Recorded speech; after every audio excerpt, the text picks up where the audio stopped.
तुमने क्या कोचा दामन में अलीगढ़ मुस्लिम यूनिवर्सिटी का कैंपस शुरू किया?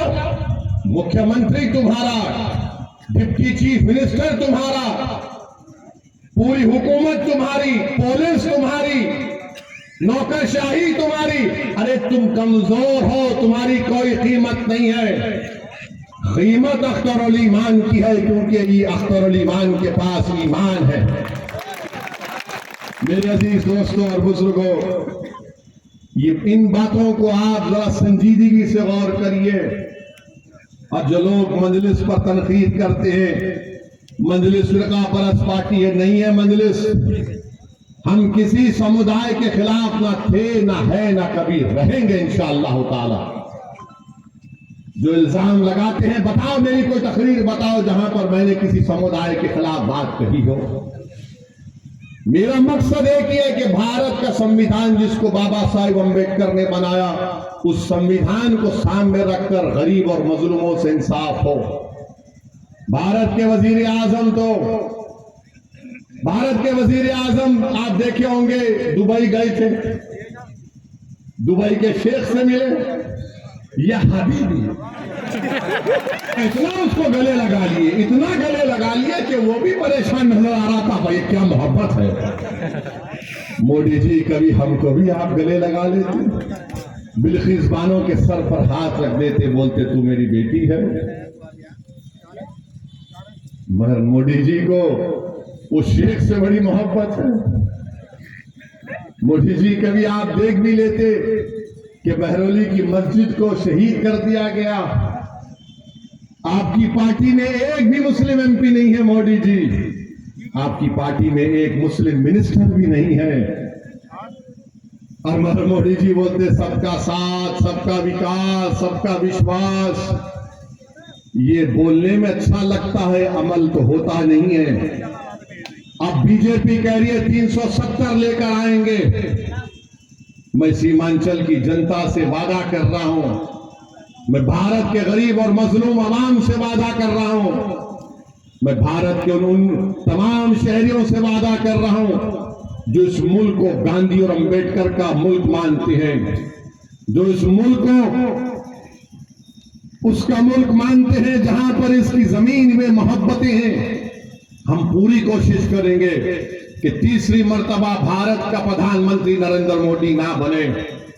हम पूरी कोशिश करेंगे इंशाअल्लाह ताला, हम पूरी कोशिश करेंगे कि दोबारा बीजेपी सत्ता में ना आए।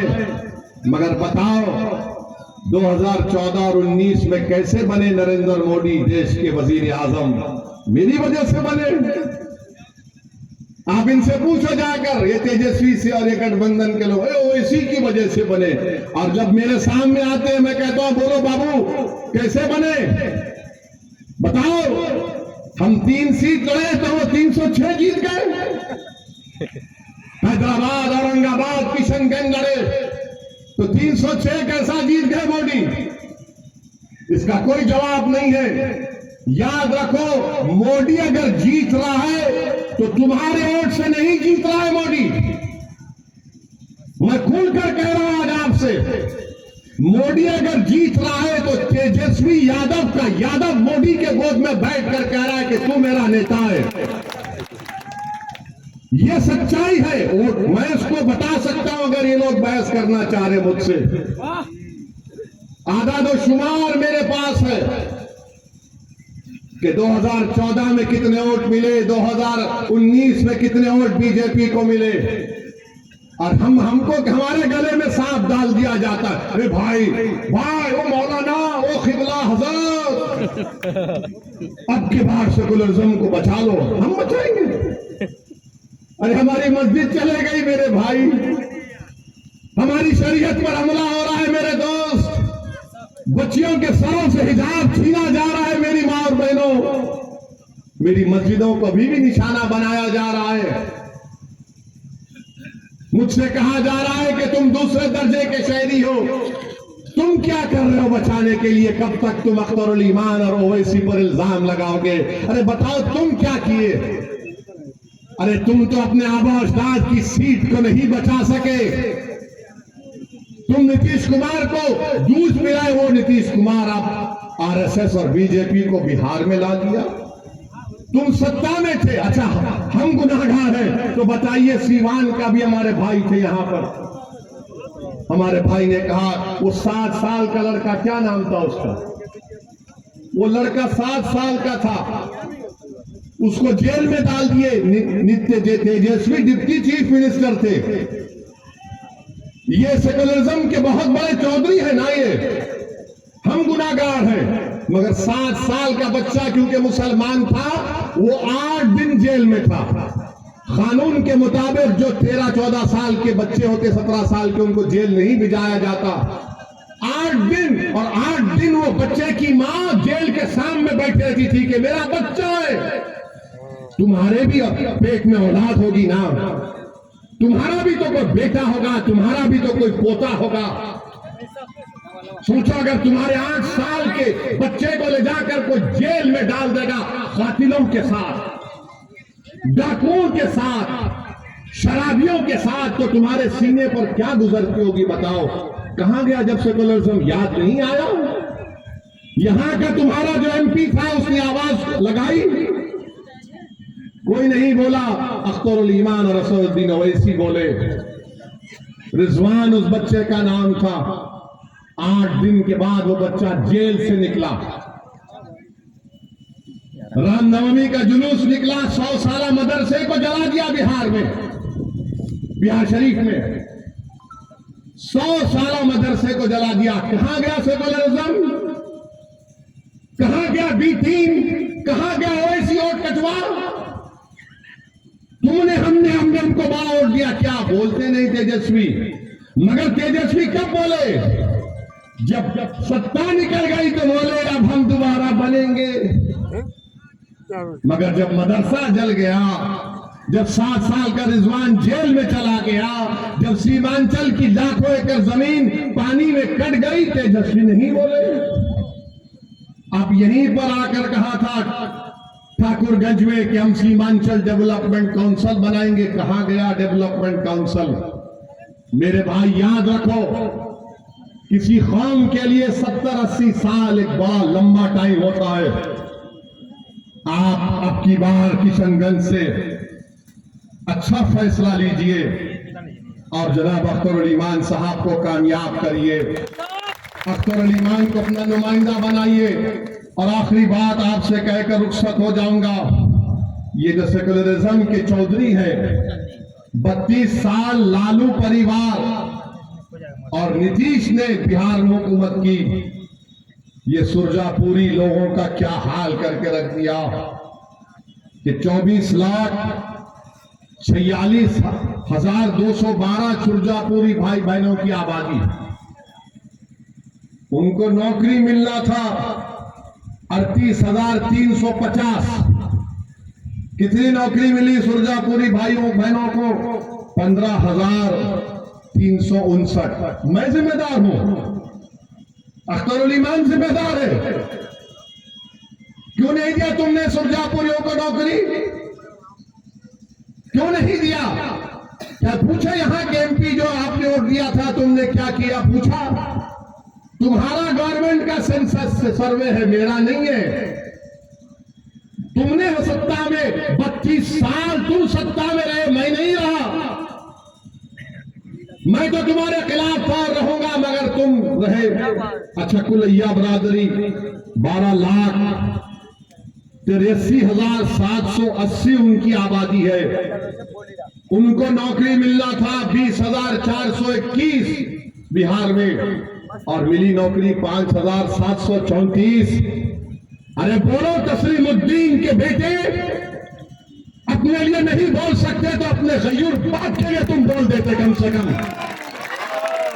जिसको सीमांचल का गांधी लोग कहते थे। बताओ, तुमने अपनी बाप की कुर्बानियों को पानी में मिला दिया पूरा। अब आप शेरशाहवादी भाइयों को देखिए, 13,26,000 उनकी आबादी है, बिहार सरकार कहती है। नौकरी मिलना था 20,421 और नौकरी मिली हमारे शेरशाहवादी भाई बहनों को 5,734। 32 साल आपने हुकूमत दी लालू परिवार को, नीतीश को।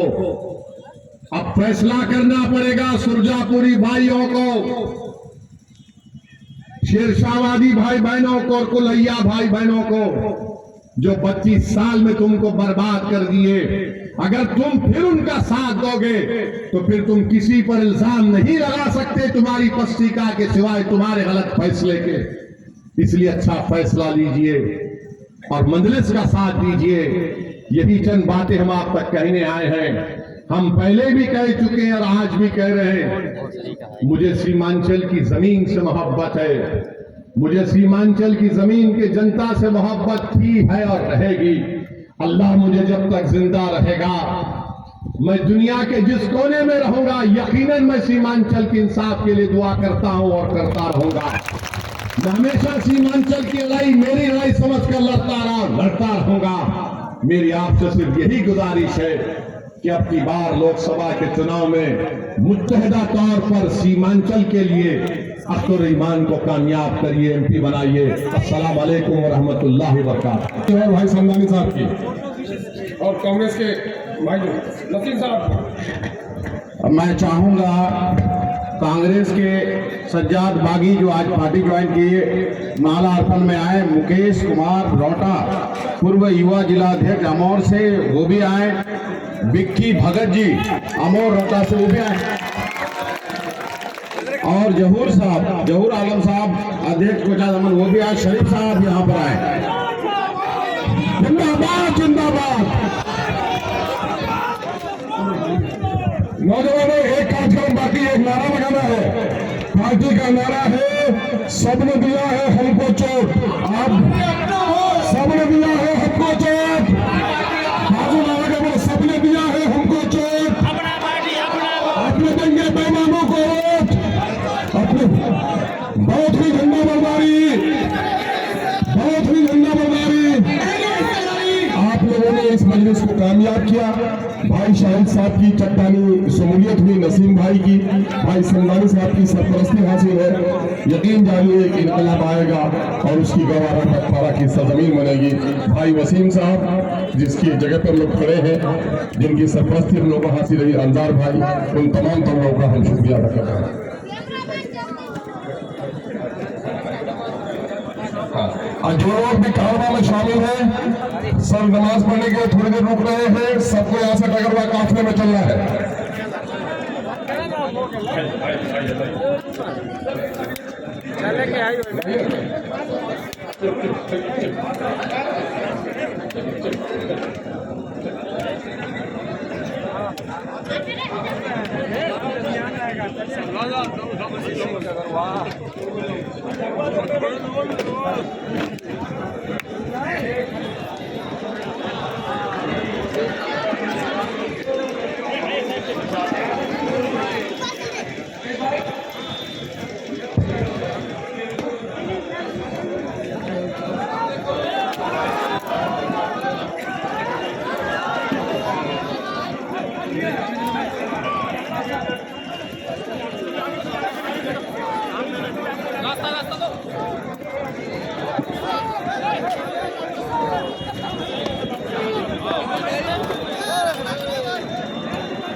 ऐसा